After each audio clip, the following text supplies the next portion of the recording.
Hello boys and girls, and welcome to the preview of Arsenal against Newcastle FA Cup. It's the defence of our trophy. The trophy that we won only a few months ago, beating Chelsea in the final. And this is going to be a bit of an interesting game, I think. Newcastle, I don't really know what to expect from them. You look at their Premier League performances and they haven't been great. And fans are so disillusioned with what's going on at Newcastle. If you think back to, summertime or before the season started, there was all the talk of the big takeover and how Newcastle was suddenly going to be this side that could rival the likes of Manchester City and Chelsea, etc. And buy the biggest and the best players in the world and everything else. And it just hasn't materialised, and Mike Ashley is still the owner. Steve Bruce is still the manager. And when you're looking at their performances throughout the course of this season, it's very evident what Newcastle's, objective is this season in terms of the owners. Stay in the Premier League. Mike Ashley clearly wants to sell. He may not have got his wish of selling to, the people that he wanted to. I don't know what the current situation with, that is and whether it could reignite or whatever. But the one thing he don't want is Newcastle to fall down out of the Premier League, because it means that the value of the club would drop. It means it might be more difficult to sell the club to somebody if they're not in the Premier League.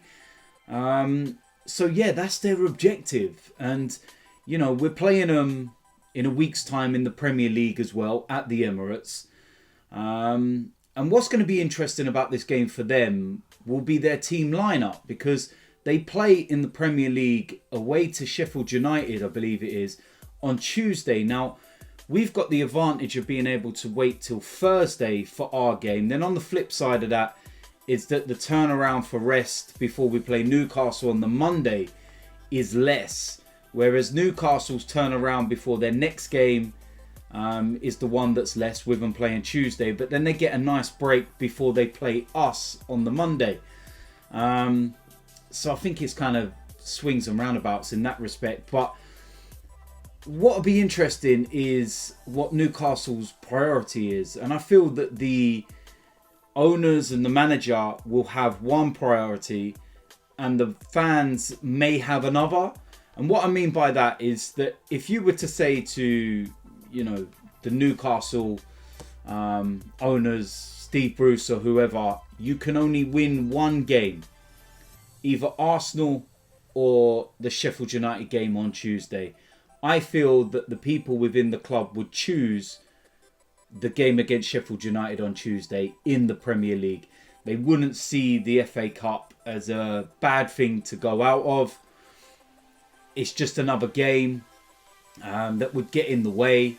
They've of course had a coronavirus outbreak a little while ago, and they're still without players like St. Maximin and whatnot. But it's just going to be interesting in terms of that. But the flip side to that is the fans. I know a lot of Geordie supporters and they're craving a trophy. Now, I'm not saying that they're going to go on and win the FA Cup or anything, but they would love a cup run. They would love the opportunity to try and get back to Wembley. They would love nothing more than Newcastle to get their hands on silverware. So I think if you were to speak to them and say, what would you rather win, this game or the Sheffield United one? They would probably pick the Arsenal game and think, you know what, if we don't beat Sheffield United, we still won't get relegated anyway, so we'd be all right. I don't know. It's just what I think. But it's just going to be an interesting game in that respect. I think in terms of Arsenal, we can field quite a strong lineup, given players returning from injury and stuff like that. And Mikel has, taken this competition seriously. To be fair, though, when we went back into the competition last season, we had to play Sheffield United away. We had to play Manchester City in the semi-final. And we had to play Chelsea in the final. So I don't think we had any alternative but to play a strong side. So it'd be interesting to see, what Mikel does this time around. We did, before the break and everything, have the likes of Portsmouth and Leeds United as well under Mikel, and he went with relatively strong sides in those competitions, or those games in this competition, should I say. But yeah, all round it's just going to be a very interesting game. And in terms of the lineup, I'm going to go with what I would like to see, not what I feel Mikel will pick. This is what I would like to see for the game. So as usual, when I finish, let me know in the comment section whether you agree or disagree. Now, in terms of the formation, I'm going to stick with a 4-2-3-1. That seems very evident what we're going with right now. So I'm not going to change things up. Starting off in goal, Leno. I would not, absolutely no chance, risk Alex Runarsson. After what happened against Manchester City and the mistakes, keep him out of the firing line. I know some people will say, yeah, but what if Leno gets injured?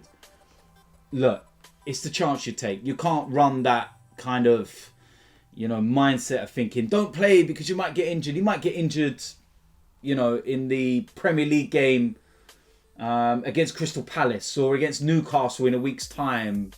Ifs, buts, maybes. He's our strongest goalkeeper. We start him. End of story. Right back position, I'm going to go with Cedric. And doesn't seem to be getting a look in at all in the Premier League teams. But I would play him here. When I've seen him in the Europa League, he's been decent. So I don't see what the issue would be. That's what I would go with. Right centre back, I'm going to go with David Luiz. And very evident that he's not one of the first choice names now in the Premier League. But his experience in this kind of game would be, valuable. So that's what I'm going to go with. Left centre back, I'm going to go with Gabriel. Missed the last 3 games. Of course, tested positive for COVID. But he is now back in full training and obviously ready to be a part of this game. So no issues at all. And Gabriel will go there all day long. Left back position, of course, there's no Kolasinac to choose now. So I feel that there's only one real option, and that's Ainsley Maitland-Niles. Not risking Kieran Tierney. And I think that Ainsley Maitland-Niles will be absolutely fine there. No issues at all. Now, going to move to the 2 in the midfield. First of all, Thomas Partey. Back in full training, fully fit and ready. If he's fully fit and ready, you start him. Get a good 70 odd minutes under his belt and have him ready for the Premier League game against Crystal Palace on Thursday. It is as simple as that. When this guy is fully fit, you play him. And we need him up to speed quickly to get into the Premier League team. Simple. Now, alongside him, on the podcast with AFTV a few days ago, I was looking at the starting 11 and I was thinking Mohamed El Neni. But then I sat there and thought to myself, no, you know what? I'm going to give an opportunity to Joe Willock. I would like to see him there. If he cannot produce or put a performance in whilst he's next to someone like Thomas Partey, then he's never going to put a performance in. I have no problem with him. I think he's a good talent. But obviously, there's a lot for him to learn and still develop, in his game. But for this, no issues at all. And I will have Joe Willock there. Now, the attacking 3, first of all, on the right-hand side, Nicola Pepe.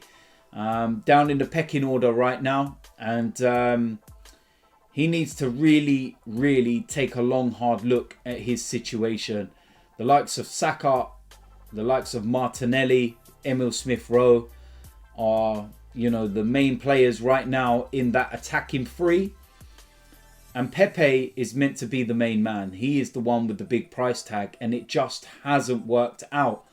There's some great moments in there, and I really thought he would kick on this season, but he's not. And this is the kind of game where he needs to be one of the standout players now. And he needs to be knocking down Mikel Arteta's door. So I've got no problems with playing him. What kind of performance we get is a different matter. On the left of that 3, I'm going to go with Martinelli.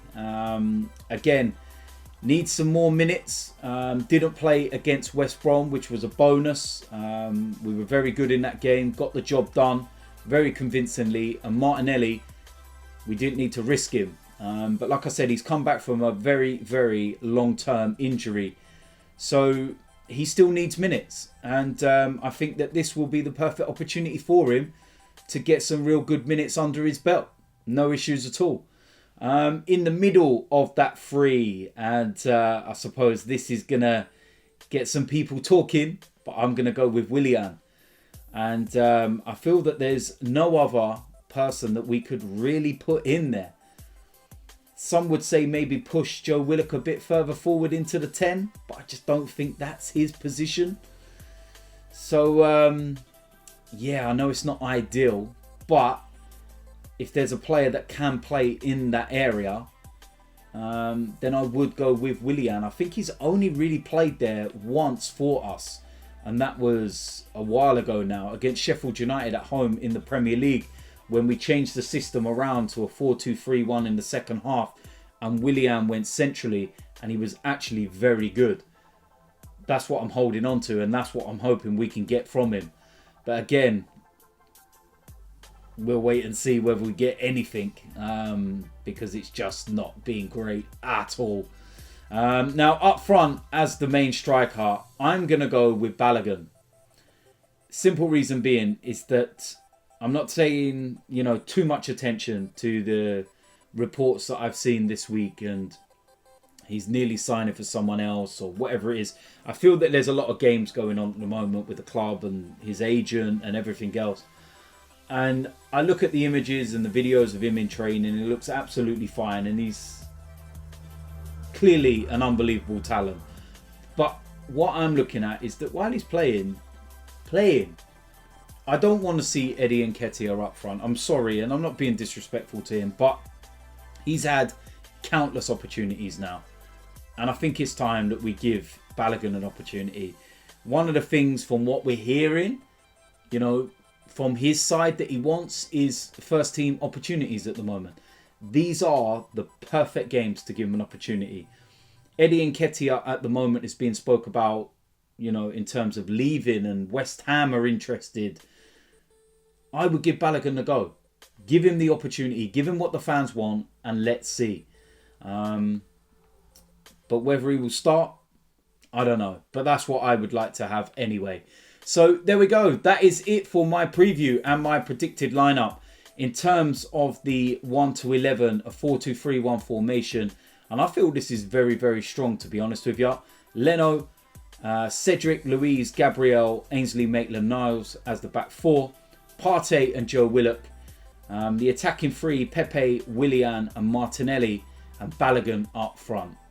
I think that's strong enough, and I think that could definitely get the job done. I would load up the bench with the likes of Oba, Lacazette, you know, Saka, Smith-Rowe, etc. Just in case it's not going right and we need to make changes. So I definitely load up the bench in that respect. But I think that's a good enough team to beat Newcastle, and it'd be very interesting, like I was saying, as to what team selection they go with. Will they rest some players or will they go strong?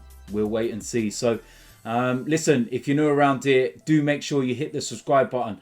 Make sure you smash a like on this video, and also make sure you let me know in the comment section what you think about that lineup and whether you would change anything. Now, of course, we're going to be doing the watch along with AFTV, but we're not back in the studios.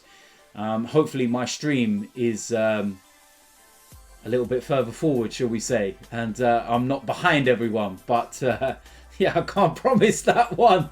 So keep an eye out for that. Keep an eye out for the instant reaction and everything else. And yeah, we'll see what happens, and we'll see whether we can defend this trophy again, because it's been very good to us over the last few years, but we'll wait and see. So yeah, listen, until I see you lot soon, I'm out of it.